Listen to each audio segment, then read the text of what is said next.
modern noble's magic carpet. I'm surprised he hasn't beamed himself here by satellite.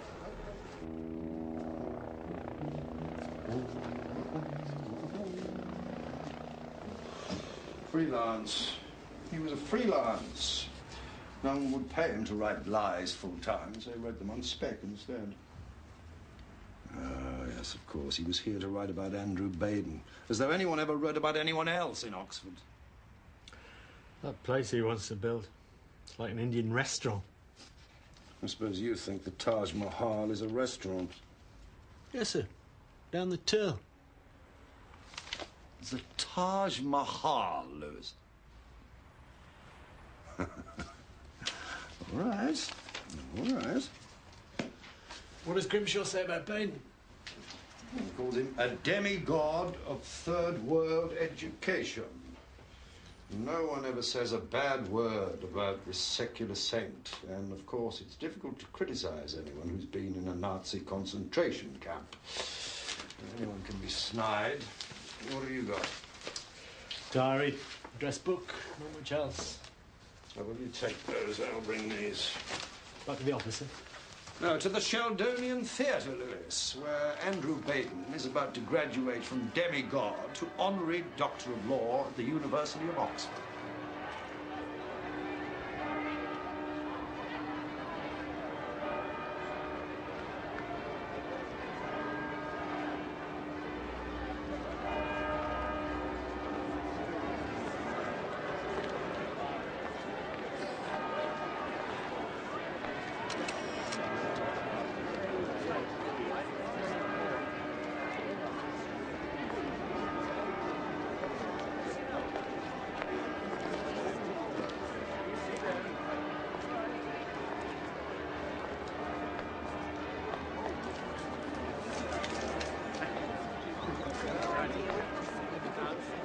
Page boys and beadles, bedales, or whatever they're called. Do you think Oxford will ever enter the real world? Oh, God, no, I hope not.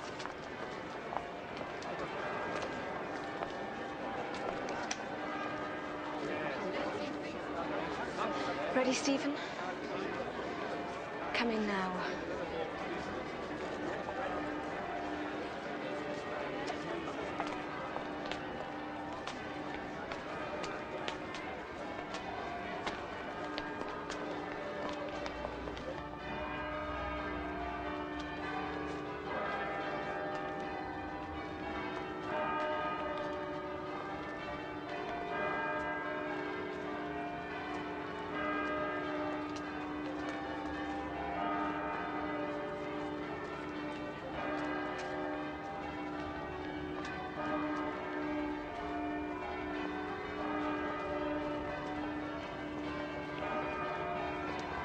That's Holmes.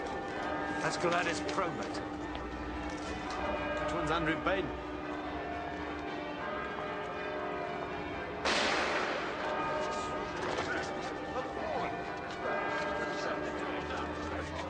Please, let me in, sir. I'm a medical man.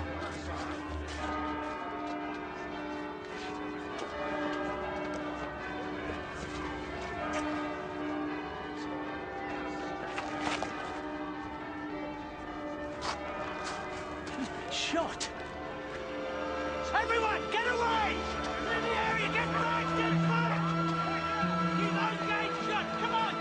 You two, get everybody under cover fast! Now, move! Move! Shut those gates, quickly! Come on, everybody under cover!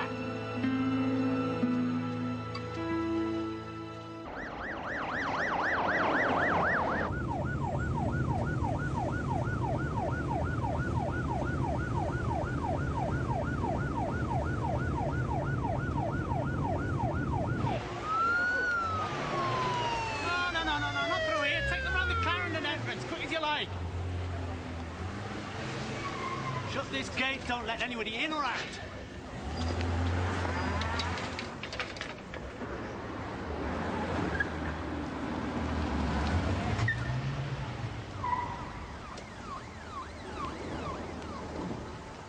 Situation's under control, sir. The area's been... Please, will you just stand back. There's nothing to see. Please, just stand back. But I work for her, don't you understand? She needs me. I'm sorry, sir. No one's allowed to leave the building. But if Madam just... There's a gunman out there, sir. Now, please, just sit down.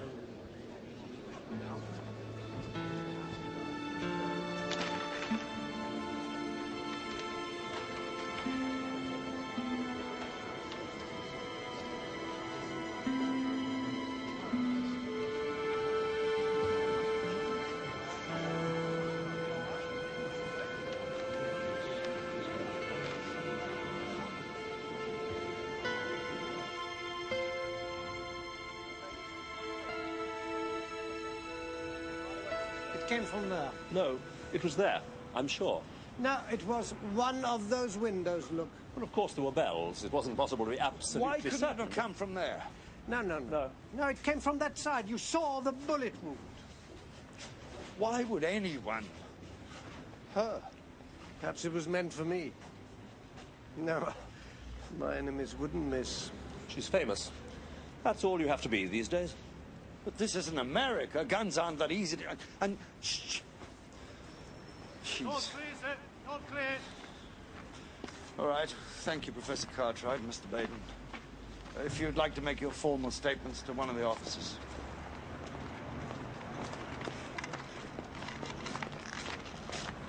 Well, both the college and the library heavily manned, sir. All safe. Hope to God it is. There's still some madman running about. Morse? What the hell do you think you're doing here?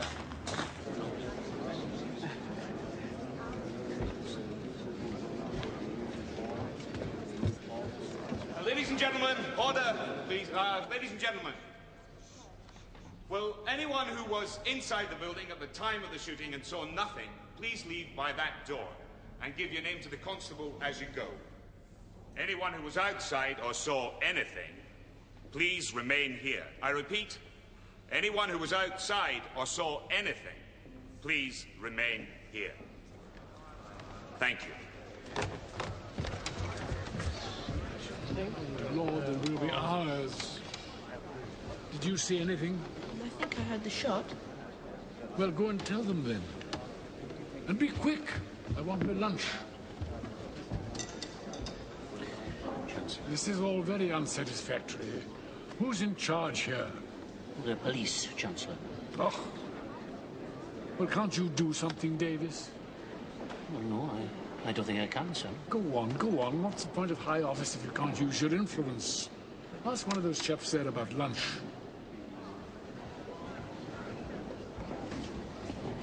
Excuse me, officer. I'm the Vice-Chancellor. Would it be possible to speak to whoever's in charge? Not at the moment, sir. No. Sorry.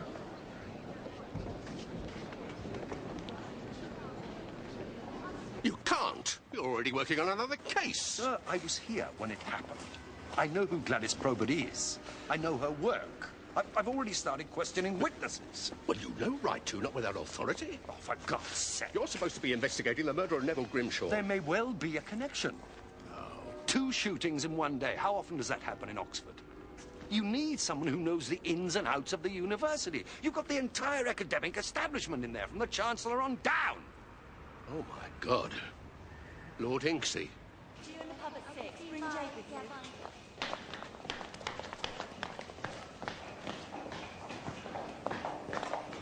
Bella! What are you watching your dad being doctored? Dad gets so many of these things. Anyway, I've got to go and clear out my room. Damn conference. I know. But the college has got to make money somehow. Want me to help you pack? Then we can go on the river. I still can't get over last night. Wasn't she fabulous? Oh, I decided I'm going to be an impresario. Go around the world listening to great singers, then bringing them to England and putting on huge concerts in the Albert Hall. Why not Wembley Stadium?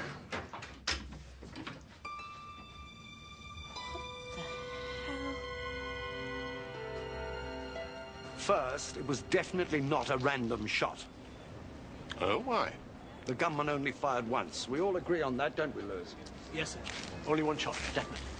So if it had been a psychopath with an automatic weapon, well, there wouldn't be a senior member of the university left alive. So the second thing we know is whoever it was interested in her. Not the university bigwigs or the other honorary doctors. But why? And why here? Well, that's what we've got to find out, sir. This is an Oxford crime. It needs an Oxford man to solve it.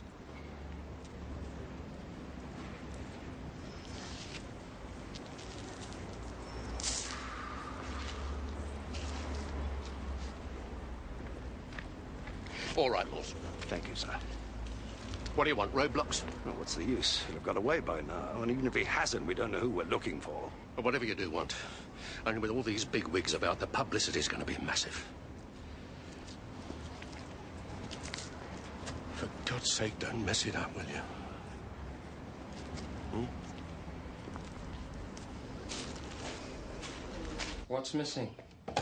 Just my jewellery, I think. How awful. Was it very expensive? No, nothing valuable. I don't keep anything valuable here. Oh, but my pretty bead necklace, the one I got in Bali. You were wearing it last night. Oh, was I? Oh, yes. Thank God for that. It must be at home then. Well, what about cash? Taught to keep my money in my purse. Daddy's rule number 1.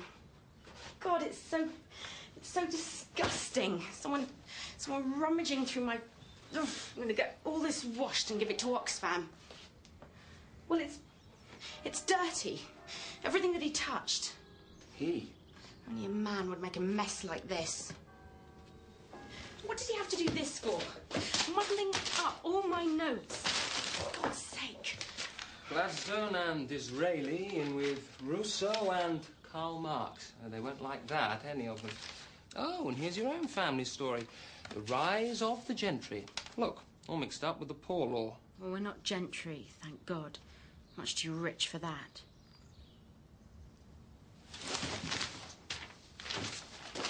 Did you put that drawer back? What? The bottom one? No, it was like that. Oh, God, no.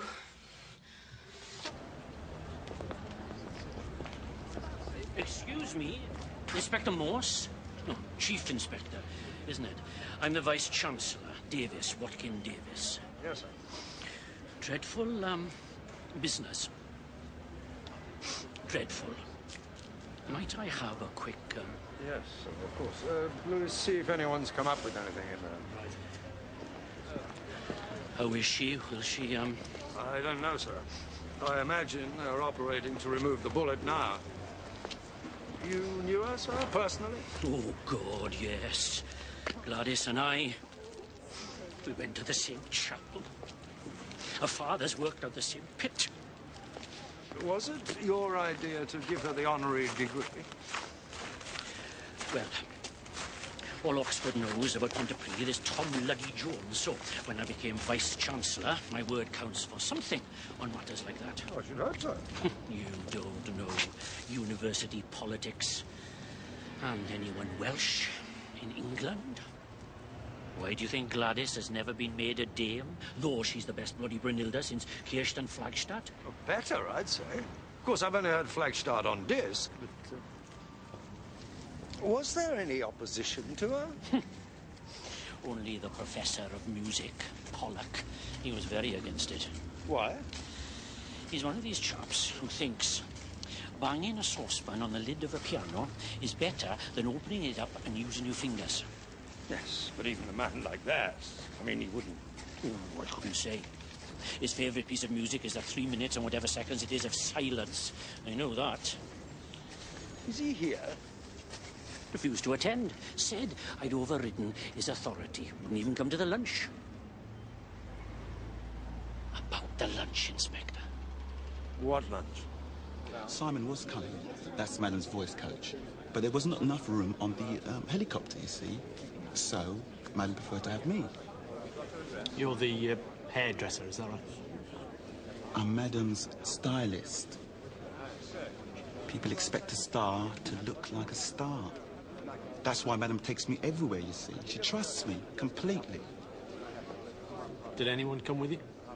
Mari, that's Madam's sister. I don't know where she's got to. See, we were coming along here, and we stopped by this bookstore, and she said she wanted to go and get something. So I said I'd go along ahead and save her a seat. She gave me this, see, to put on it. But, she never turned up. Miss Probert's been staying with you, sir? Well, I should have liked her to, of course. She goes around with such a great gang of people.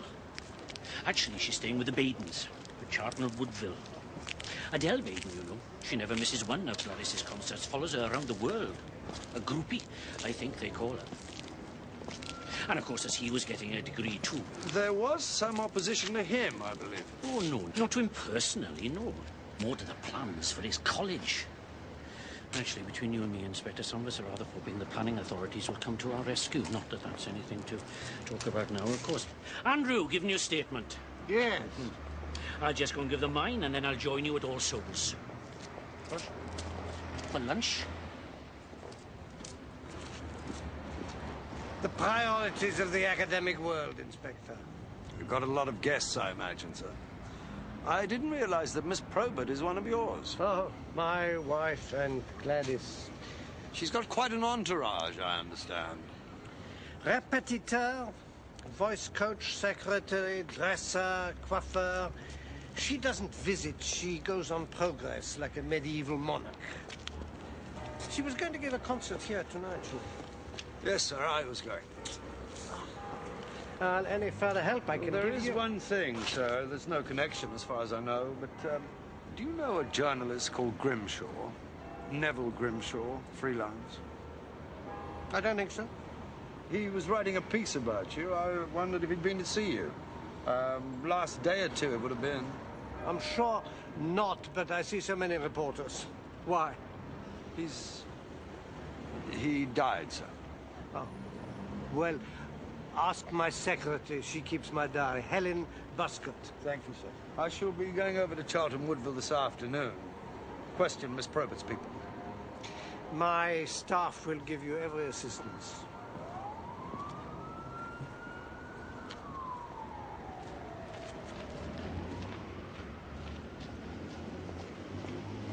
I've been with her for over a year now, and I must tell you, it's been fantastic.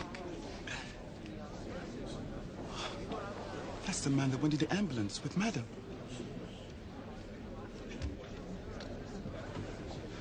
Oh, no. Oh, no.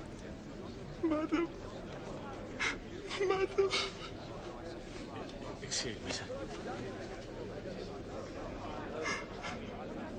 How is she, sir? Holding her own, just about. The policeman in charge? Yes, sir. What a pity they had to call you in. The proctors could have handled it perfectly well. I mean, it was much better in the old days when all crimes committed on university property were dealt with by the proctors.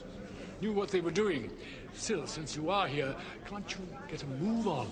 I mean, all these questions seem to be taking an inordinate amount of time. Police work is slow, sir. Has to be. Did you hear the shot yourself? No, far too deaf. I told that constable, listen, I'm giving the most important speech at the I.M.T.O.T.G this afternoon. My farewell to Oxford. I hope you're not going to try to cancel it. Do you think anyone will want to attend a tea party after this, sir? Well, why not? She's not dead, is she? No. Well, there you are then. I mean, of course, if she'd been dead. But we mustn't give in. Business as usual. That's how we won the war. The I.M.T.O.T.G must definitely take place.